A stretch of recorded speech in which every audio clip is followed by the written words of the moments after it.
all of that power, all of that strength, all of that compassion available to us, waiting for us to call it forth, available at all times to all life in all ways.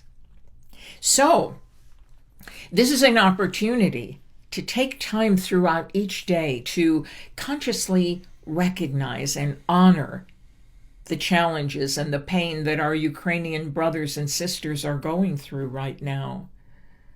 We need to remember that while they recognize and understand that they're extremely powerful and have every intention of experiencing victory and remaining a democratic and independent country, they also know that they're struggling to survive and deeply frightened about how and by what means this victory will take place. This is something that I believe we all can relate to. We have confidence. We feel strong for the most part. We know that we can do what we're called upon to do. And yet, when we look at situations that we've never gone through before and seem to be insurmountable, that are completely foreign to our previous experiences, we too become frightened and question whether the strength that we've demonstrated before is enough to handle the present situation. Well, to be honest with you, the answer is probably not. And why? Because as challenging as our last crucifixion resurrection experience was, this one seems even more daunting, more frightening. And we need to learn to remember, to realize that this is an opportunity to go to the source of strength and power within us and find more. Because the truth is, whether we realize it or not, that source is never ending. It cannot be depleted. And the only thing that keeps us from utilizing and being blessed by that source is when we forget that it's there. In other words, as I often say, our teachings remind us that when it feels as though we've come to the end of our rope, we need to reach inside of us and find more where that came from. So, when we connect with our brothers and sisters in Ukraine, when we connect with them during meditation, in consciousness, at a moment where we stop performing our routines and take a moment to experience the reality that we are one in spirit, let's not only connect and have compassion for their suffering, but let's connect with their inner strength and spiritual power to experience the resurrecting power and presence of the Christ within them. It's also important to remember that when we exercise affirmative prayer, which is different from beseeching prayer, oh, please God, make this happen or let this happen. Our style in Unity New Thought is called affirmative prayer. And we need to remember that our goal is not to try to send them our strength and power, because I often hear people say, please know that I'm sending you strength, I'm sending you power. But the truth is, they already have enough. They were born with it. We don't need to send them any as though they didn't have it, or to inadvertently affirm in any way that they're missing something. We need to affirm a surgence of the spiritual strength and power within them. So we don't say, I'm sending you my strength and power, but we're saying, I affirm that the strength and power and compassion and love and wisdom and all the other divine attributes, are there within you, and that they envelop you with the realization that you are one with unconditional love, with all of the attributes that you need to not only weather the crucifixion, but experience and take joy in the resurrection. So let us remember that this spiritual preparation for Easter is filled with meaning and importance that not only affects us, but affects the world. Every time we affirm the good that we would experience during the time of resurrection, every time we release and let go of the limited and negative beliefs that have caused us to experience crucifixion and limited experience of the divine, let us remember that this is also happening in the minds and hearts of our friends in Ukraine and all around the world. Every moment is the possibility when they will realize the greater strength, the greater power, the greater light, the greater resilience within them. And within that moment, they release and let go of fear and anxiety and limited thinking that would choke the realization of the greater ideal. And let us also continue to affirm divine wisdom, compassion, and unconditional love for Vladimir Putin. Because as much as we might resist this, the Spirit of God is either everywhere equally present, or it's not present at all. And that's not something that we want to entertain. The Spirit of God is everywhere equally present, and never is it more important than during this crucifixion resurrection time. So thank you for supporting not only your own goals, but the goals and the resolutions of those who would continue to fight for freedom. Let's take a moment to enjoy the wonderful music of Brett Mitchell and Matthew J. Evans. And when we come back, we will talk about the metaphysics of Women's History Month. Don't miss it. Here's a song from the 1946 musical Finian's Rainbow. Words by Yip Harburg and music by Burton Lane. It was a bit controversial at the time. But in the movie starred Fred Astaire. And it was kind of fun to watch him in that role. Here it is. Look to the Rainbow. 1, 2, 3.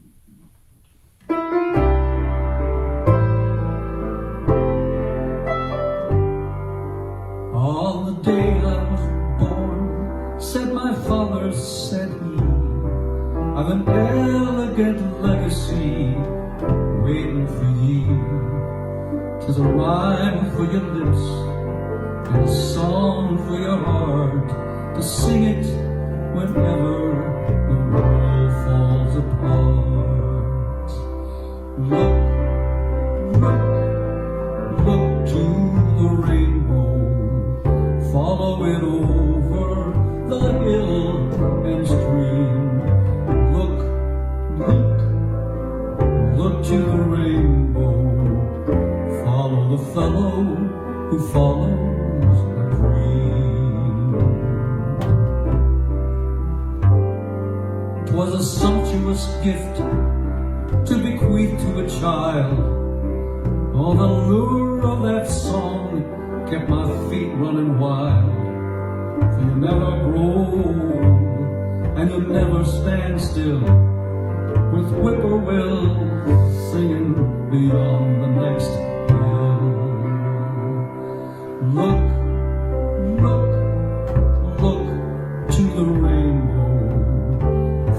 follow it over the hill and stream. Look, look to the rainbow. Follow the fellow who follows a dream.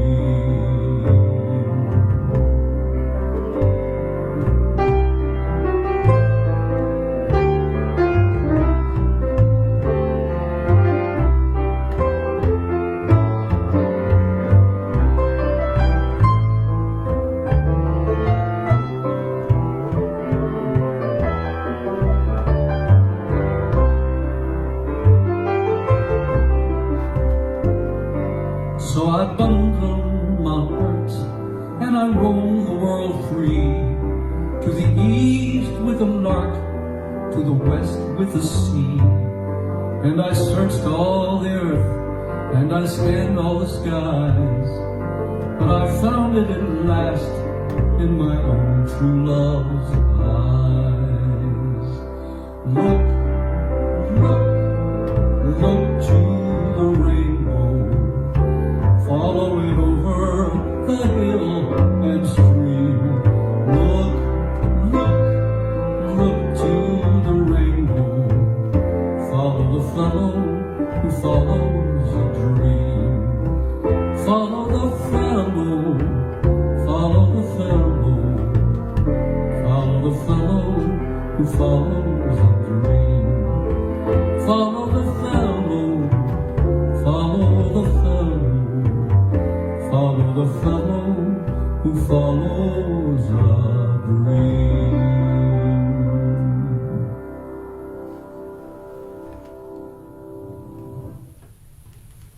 Look to the rainbow, everybody.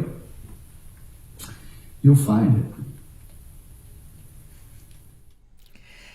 Thank you so much, Brett Mitchell and Matthew J. Evans. Beautiful, beautiful song and wonderful, heartfelt rendition. Yes, I agree with you, Brett. When we look to the rainbow, we will be following our dream. I interpret the rainbow as the realm of pure potential and all possibilities. And I interpret our dream not as a fantasy, but as a reality that has not yet been manifested. So, yes, thank you for that beautiful, beautiful music. So, let's talk about women's history. Let's just take an overview of a long period of time and come up with several ideas that will remind us that dedication, perseverance are all things that we have within us, strength and power to manifest our dream, and that most great dreams come with great sacrifice. And that is not because we're doing something wrong, but it's because the manifestation process is not linear. It is filled with crucifixions and resurrections, not because we're doing anything wrong, but because great dreams come with great sacrifices. But the dream always prevails. So now cultural anthropologists tell us that women in most societies of the world have been subjected to low status, exploitation, and oppression for many, many thousands of years. They place this subjugation of women at around 14,000 years ago.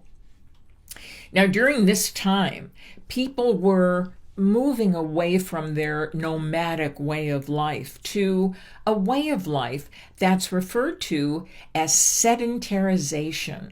Sedentarization, coming from the word sedentary. This means that people were starting to think more in terms of accumulating resources to protect them from natural disasters or starvation. They wanted dwelling places that would keep them from the vicious storms that would threaten their lives. So they started collecting things. They started building communities, and they began moving from a hunter-gatherer lifestyle to a more settled way of life.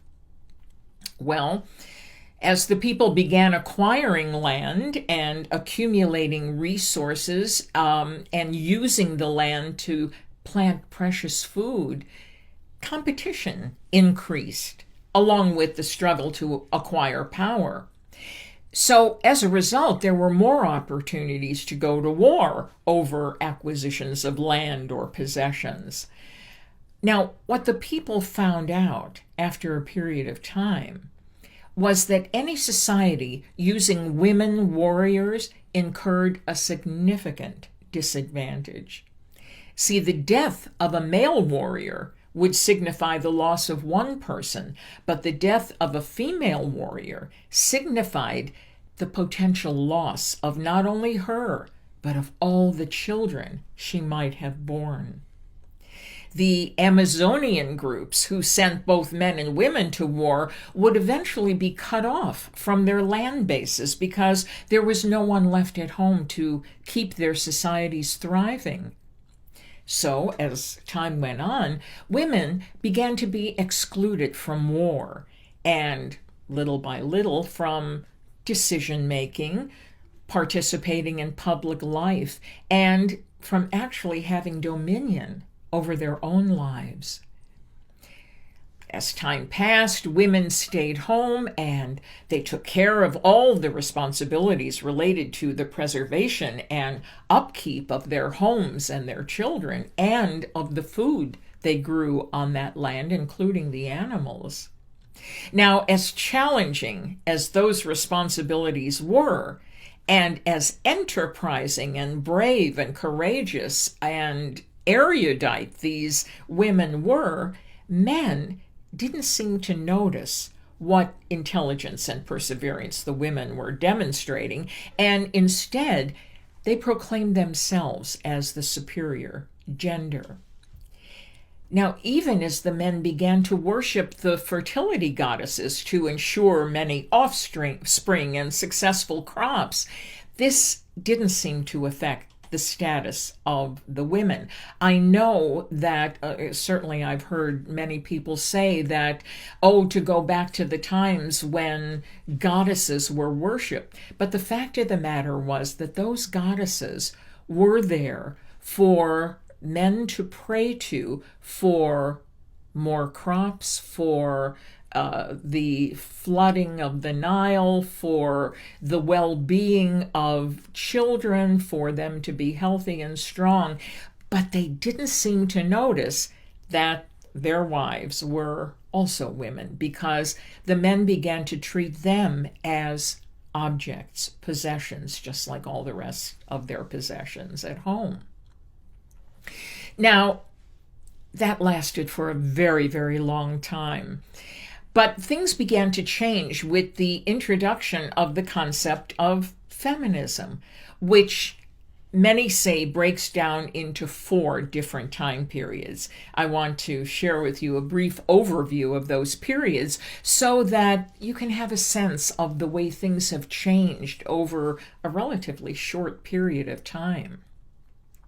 Now, the first wave of feminism spanned the years of 1848 to 1920, and it began with the Seneca Falls Convention in New York in 1848. This was the first organized movement aimed at gaining rights for American women. The convention was organized by Elizabeth Cady Stanton and Lucretia Mott, and it also included Sojourner Truth. She spoke there as well. At that time and during that convention, the women signed the Declaration of Sentiments, which affirmed women's equality with men. They worked hard, and they continued to organize. They continued to meet.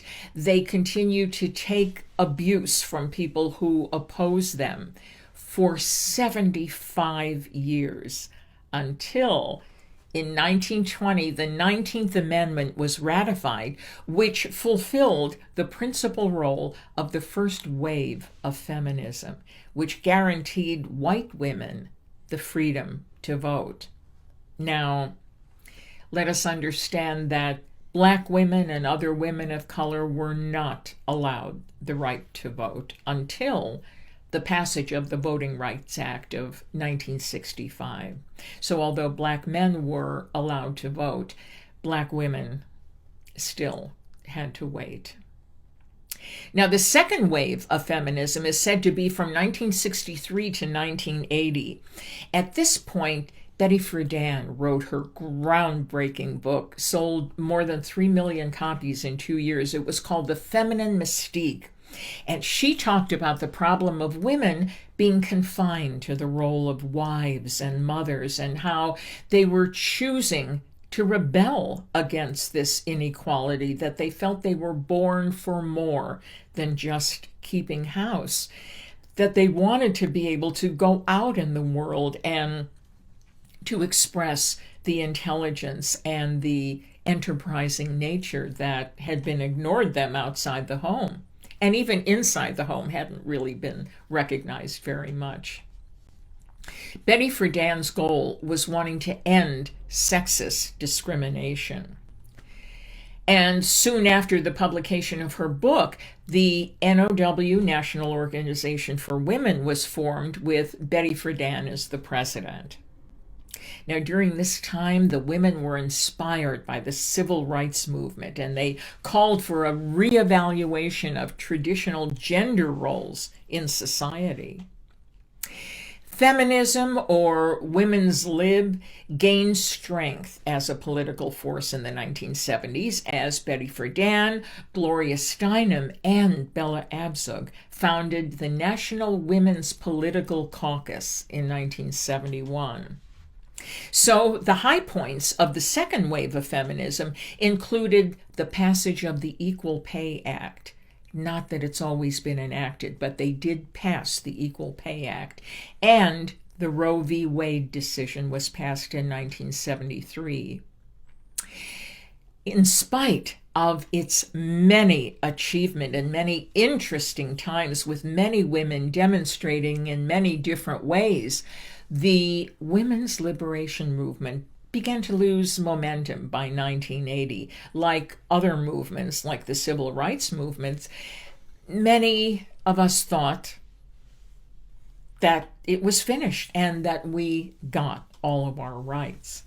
Well, it took about 10 years to realize that feminism needed more support. And so the third wave of feminism began in 1990 and went up to around 2017.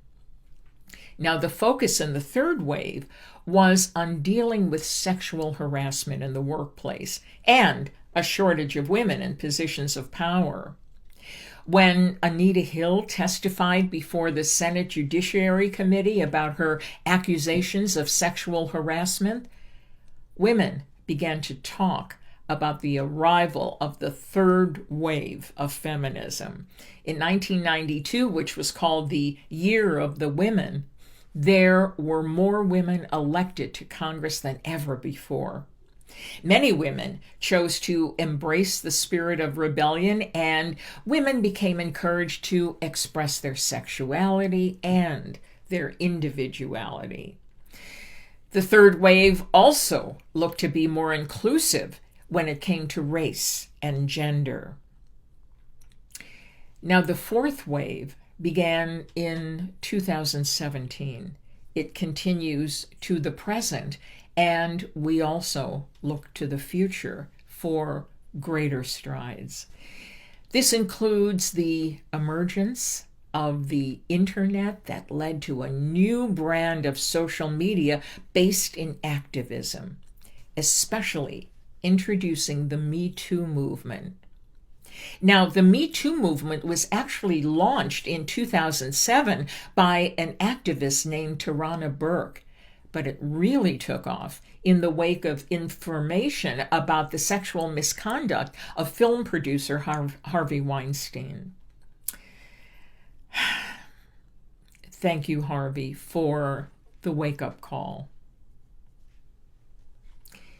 The importance of the Me Too movement cannot be underestimated. It brought to light the number of ways that women and girls have been intimidated into silence and have suffered from chronic issues ranging from PTSD to depression to anxiety to low self-esteem. Fourth wave feminists are also turning their attention to the systems that allow such misconduct to occur. They're also continuing to grapple with the concept of intersectionality and how the movement can be more inclusive and more representative, regardless of sexuality, race, class, and gender. Now, I think we need to give the women's liberation movement some credit because we are blessed to have in office not only our first woman vice president, but our first Black woman vice president. And it is thrilling to be able to say that and to be able to bless her as she goes about doing her work to not only speak the word of democracy, but of equality of the races in all ways. Now, I shared with you that I would discuss the metaphysics of women's liberation, and there is no question to me that there is a metaphysical component. Not only realizing that activity such as this is a huge change and requires not only brains and talent and compassion, but it requires a type of steadfast strength that, in my opinion, can only be accessed through our own spirituality, through the recognition that our strength does not lie in anyone or anything, but in our own awareness of our own divinity and a full understanding of our humanity.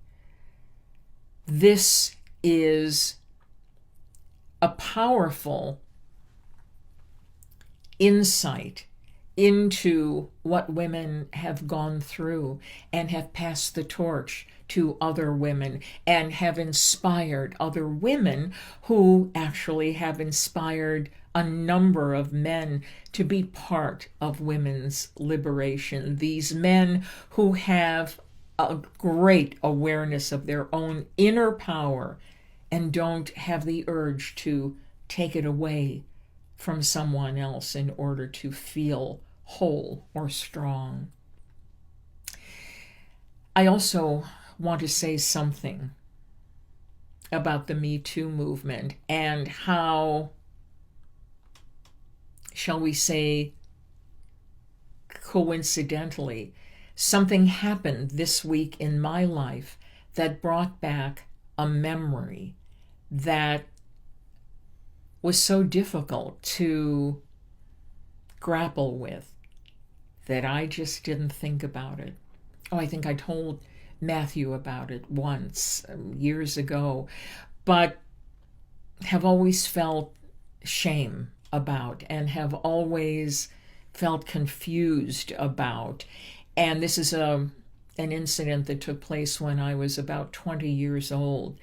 And it involved a man who was a very important member of a spiritual community, a very large spiritual community. And when it happened, not only was it totally unexpected, but I was so disappointed in myself for being paralyzed with confusion and fear.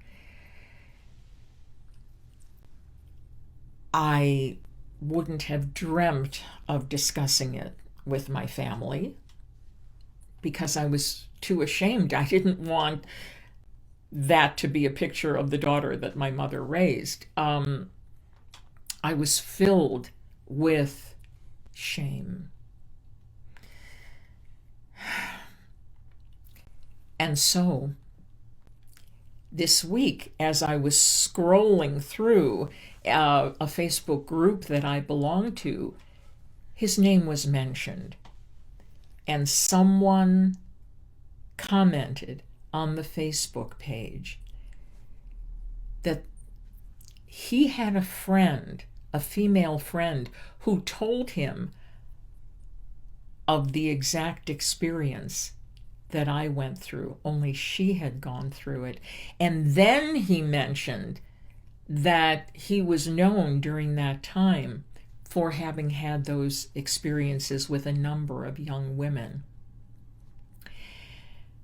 My first thought was to want to throw my arms around him. I don't know this person, but he's someone whose comments I've seen on Facebook, but I wanted to say thank you.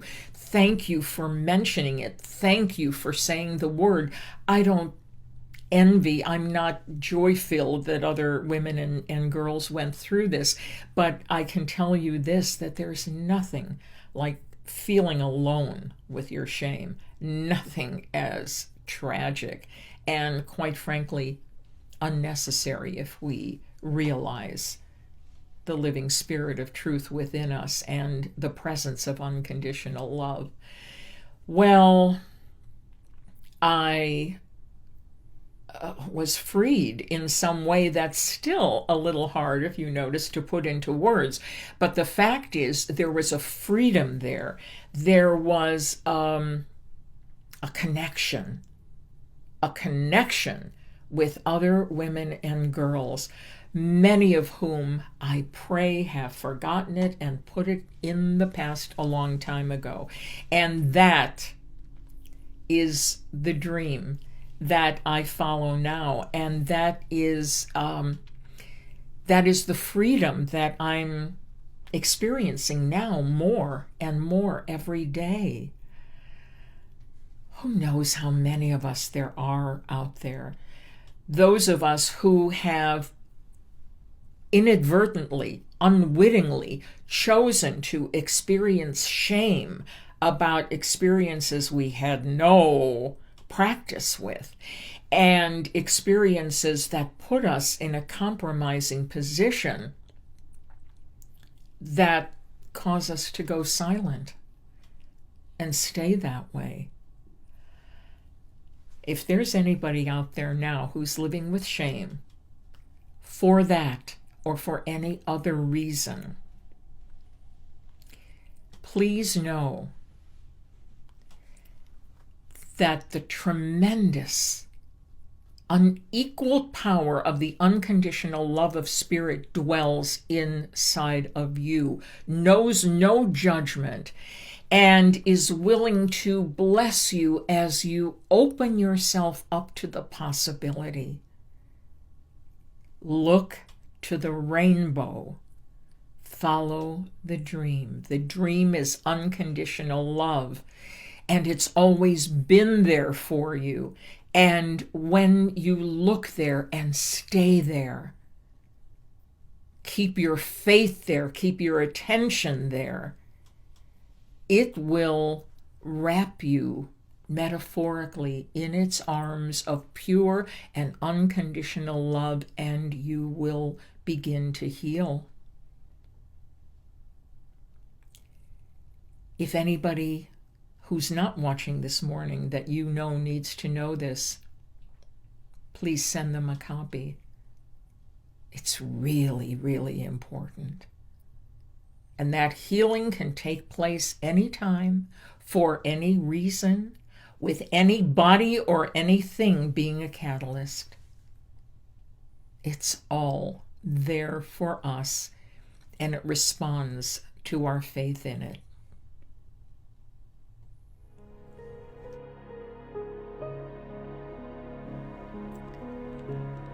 Take a deep breath and relax now. This is our time of inner contemplation, meditation, and integration of today's message. Today, we celebrate the overcoming power of the Christ presence within us. And we affirm at the deepest level of our being,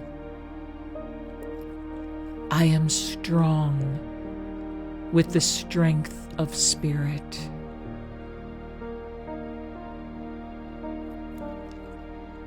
I am alive with the life of spirit.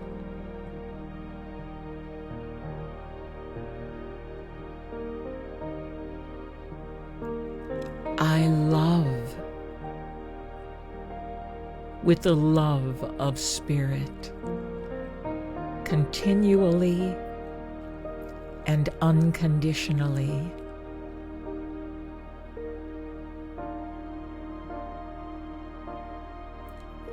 I am an overcomer.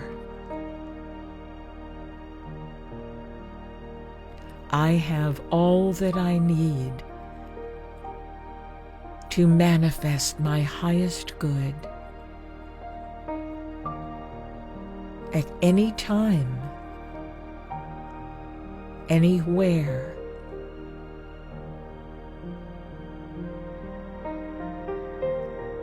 For I am always in the presence of pure being.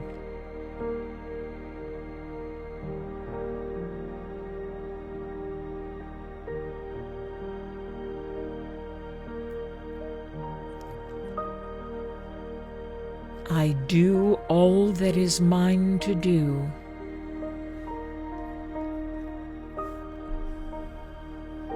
And I celebrate the presence of spirit within me and within all life.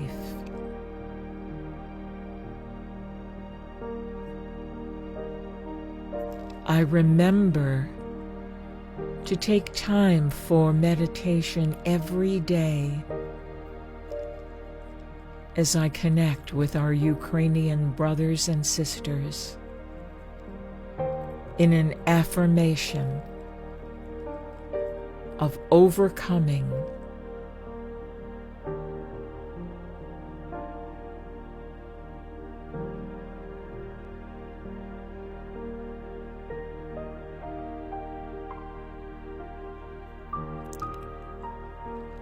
and I give thanks. So it is. Amen.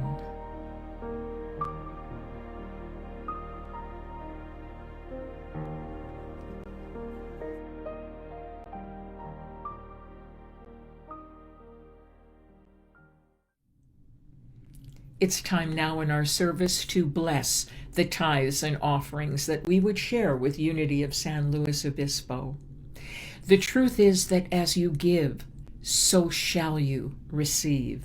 And when you give to where you experience your spiritual good, your spiritual inspiration, you are causing the universe to bless you 30, 60, 100 times over. So let us give thanks for this opportunity to share our good, and let us speak the words of this prosperity statement together. Divine love through me blesses and multiplies all that I give and all that I receive. Here's 3 Irish tunes, traditional Irish tunes. The Kerry Dance, Gary Owen, and the Irish Washerwoman. I'll start it out.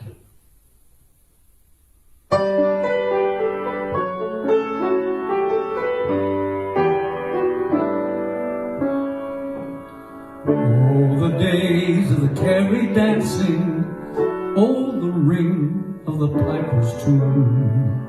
Oh, for one of the hours of gladness, gone, alas, like our youth too soon.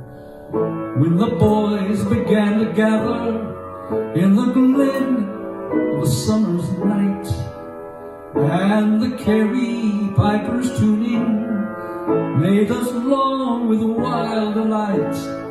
Oh, to think of it, oh, to dream of it, fills my heart with tears.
The days of the Carrie dancing, oh, the ring of the piper's tune. Oh, for one of the hours of gladness gone and last like our youth too soon. When the boys began to gather in the glen of a summer night, and the Carrie piper's tuning made us long for wild delight. Oh, to think of it, oh, to dream of it fills my heart with tears. Oh, the days of the Carrie dancing, oh, the ring of the piper's tune. Oh, for one of the hours of gladness gone and last like our youth too soon. That was fun. That was kind of fun. I enjoyed it. Yeah. Ireland, the Irish.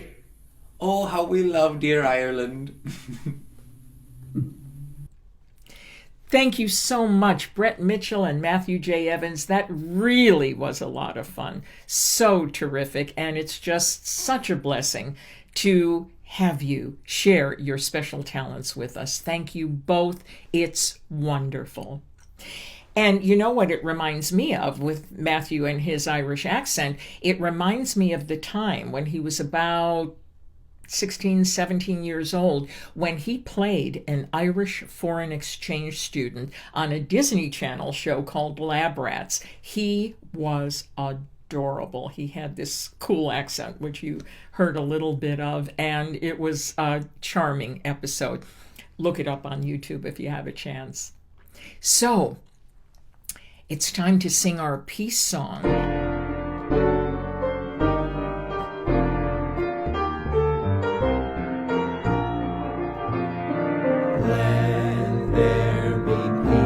On earth, and let it begin with me.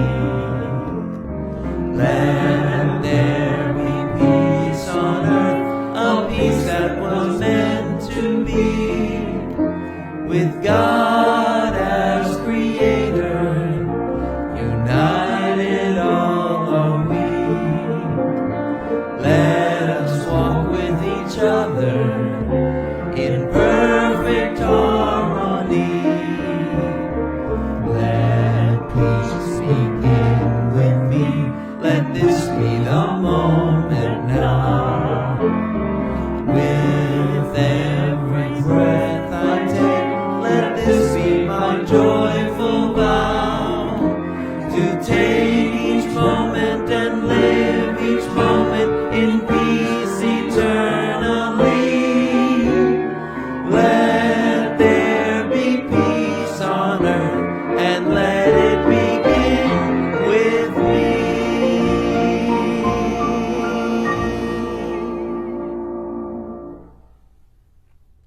Let's speak the words of our prayer for protection. Together, the light of God surrounds us, the love of God enfolds us, the power of God protects us, the presence of God watches over us. Wherever we are, God is. Friends, please press the like button and share your comments with us. We love to hear from you. Also, tune in to the Get Off Your Affirmation podcast. There is plenty of spiritual inspiration for you during the week. God bless you and have a wonderful week. You deserve it. Every single person living peace in what we do. Only then will our dream come true. Only then will our dream come true.